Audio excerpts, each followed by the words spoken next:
So you just got the call that you've been accepted to an interview, and they let you know that during this interview, they actually want you to teach a demo lesson, and you're not quite sure how to go about it. Well, back in the day when I was looking for my first teaching position, I applied to 3 districts. Of those 3 districts, 2 of them called me back for interviews, and both of them required a demo lesson from me. And so some of those demo lessons and those interviews went so well, I had actually printed out my lesson plan for each of the people in the interview committee, and I'd given it to them. And it went so well that the principals ended up keeping my templates and sending it to other teachers in the district for examples or templates that they can use for their observations.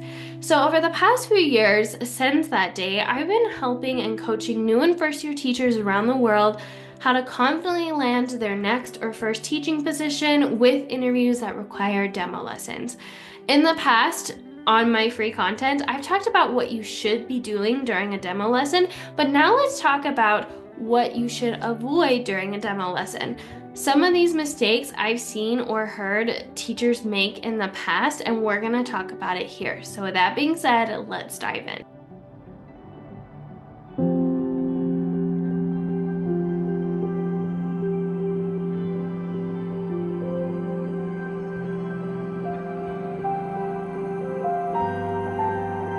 One of the first mistakes I see a lot of teachers make when it comes to having a demo lesson or doing a demo lesson for an interview is they have too much content. So the reality is you may not have a lot of time during your demo lesson to cover a lot of content. And one thing I actually recommend doing is reaching out to the district ahead of time and asking how long this lesson needs to be. Both of the ones I did had to be anywhere from 20 to 30 minutes, so something that was super short and sweet and to the point. And the thing is, it doesn't need to be this big, fancy, confusing lessons, because when you go about doing it that way, it's very easy for things to go wrong. Instead, districts are looking to see whether or not you can pick a standard and objective, and whether or not your students can meet proficiency towards your objective by the end of the lesson. They're not looking for a big, broad, awesome, perfect, fluffy lesson. They're looking to see, do you actually know how to teach? Can you actually take a standard, take a skill, create a lesson about it, help students get proficiency towards that skill, and show that they know and they have proficiency towards that skill by the end of the lesson. So that's the first mistake I see a lot of teachers make. The second one that I see a lot of teachers make is they rely too heavily on technology. Now, don't get me wrong. Some integration of technology can be great, but it can be overwhelming if you run into tech issues along the way.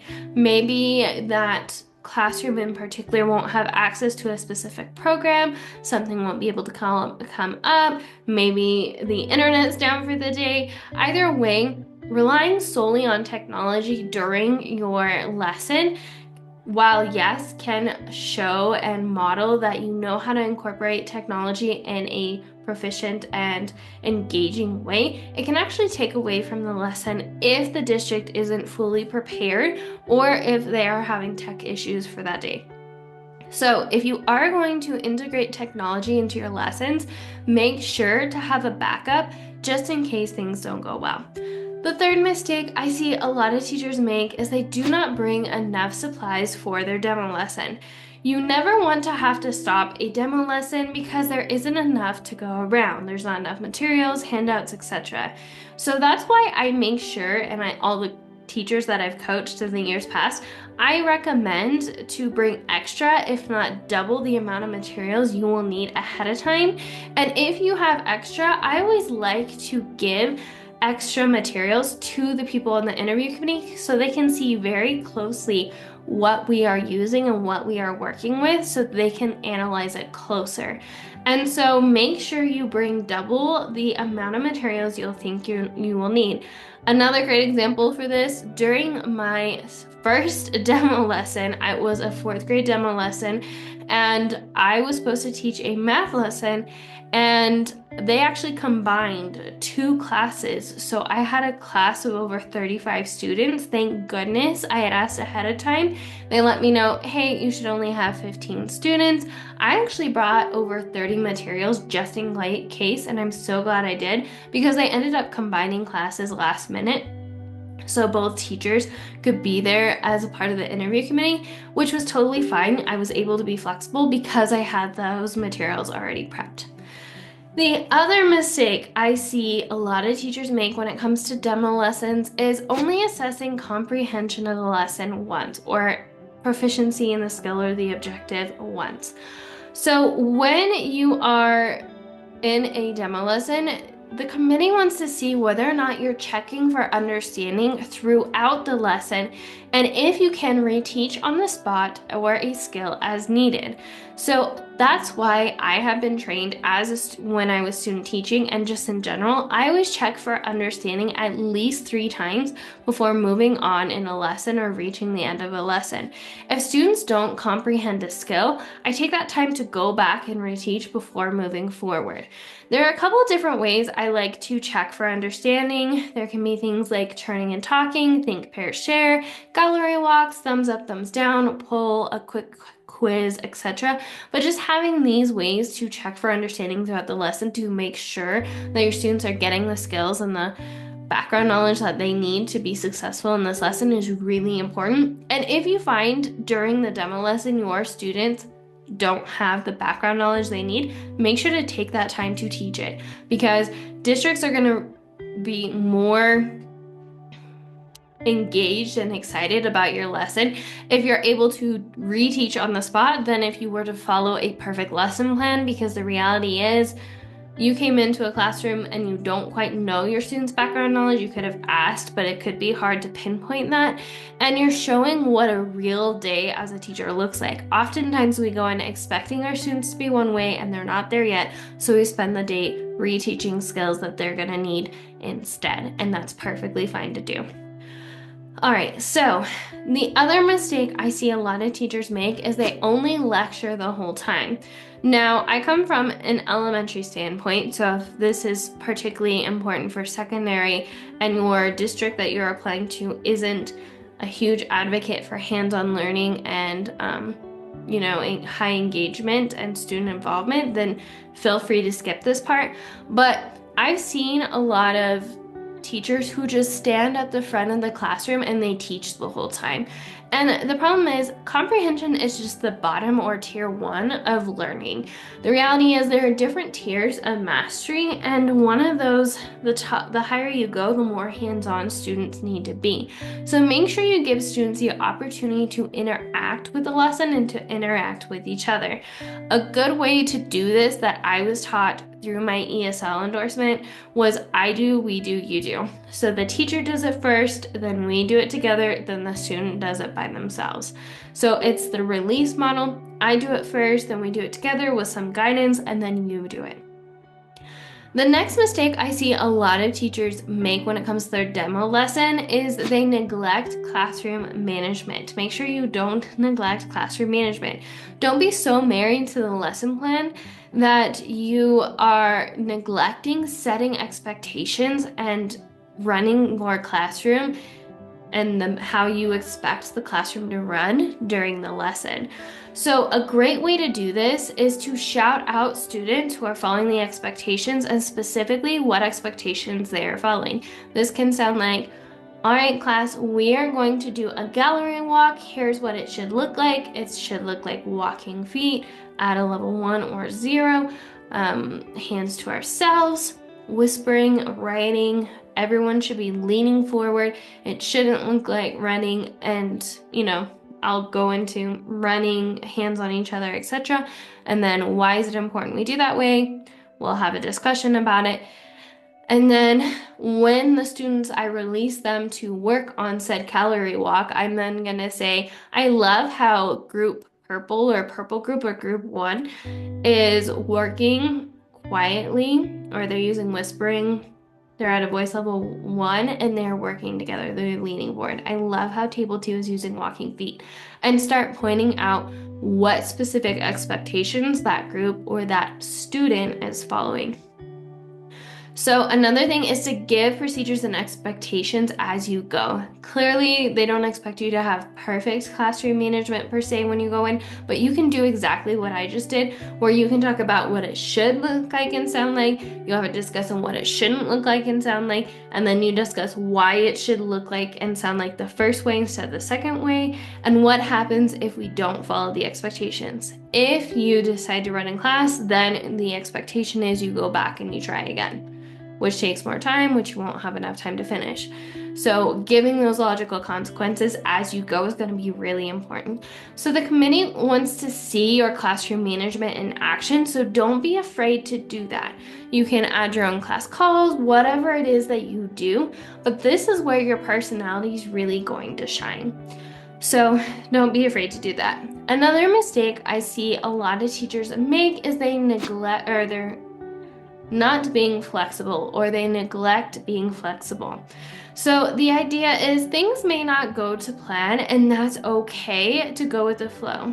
So I have actually a perfect example of this. When I found out I was going to do a demo lesson for one of the positions, I reached out to the teacher whose classroom I was expected to teach, and she told me by that point we should be on this lesson. Go ahead and teach that. Listen from my curriculum. Here's the pages. So I went ahead and I prepped all the materials. I prepped extra. This was that 4th grade class. I prepped 30 extra materials for that class. And as I was getting ready to teach the lesson, I saw this teacher look pale white and extremely red. And as I started teaching, I noticed these kids hadn't exactly gotten any of the prior lessons that they needed in order to be successful. So I pivoted. I was flexible and I went back to the basics and kind of went completely off script and just started talking about the basics of that lesson, or the lessons they should have had previously, even though I didn't have the curriculum in front of me. So even though that happened, and even though technically it was definitely not my fault, me being flexible, I truly believe was one of the reasons I still got offered that teaching position during that interview. So, to wrap it up, there are several mistakes to avoid during your teacher demo lesson. The first thing is too much content. Second thing, relying too heavily on technology.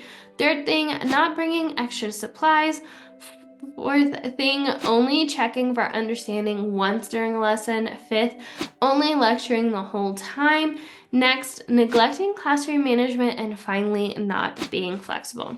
So that wraps up all of the mistakes I've seen or heard or witnessed as someone who's been on several interview committees teachers do when it comes to demo lessons.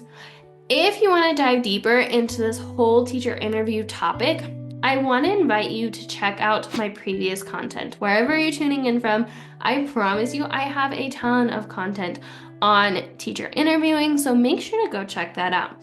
The second thing I want to invite you to check out is my teacher interview guide. This is a guide where I rounded up, or I put together the top 10 questions I get asked about interviewing as a new teacher, things like what to wear, how to prep for a demo lesson, how to answer interview questions, stuff like that. And I answered them all in one spot in one guide. What I like about this guide is you can go to the index, find your question, and go to that page for my answer. And if you want a more in-depth answer, I actually link to additional podcasts and YouTube videos where I go in depth about my explanation on how to go about that aspect of interviewing. So if you want kind of I realize I have a lot of content now on interviewing. So if you want access to all my interview content in one spot, make sure to go check that out. Another thing I want to invite you to check out is, in the past, I mentioned I talked about what to do during a demo lesson. Make sure to go check that out. I'll put a link in the description so you can go check out that week's content where I talk more about what you should be doing during a demo lesson. Now, to take this a step further, if you want to work more and ask me direct questions about interviewing, I want to invite you to check out the 3-day teacher interview event. This is an event where I dive deep into questions I get asked. It's live, so I answer questions, and then even if you aren't catching this 3-day event live, I send you the replay to the 3 days where I talk about how to go from researching the district you're looking for all the way to how to prepare the night before or the week before, the couple days before leading up to your interview. If you want to take it a step further, I want to invite you to check out my program, Land Your Dream Job. This is my program where I condense all of my ideas and methods and frameworks to confidently landing your dream job in a single weekend.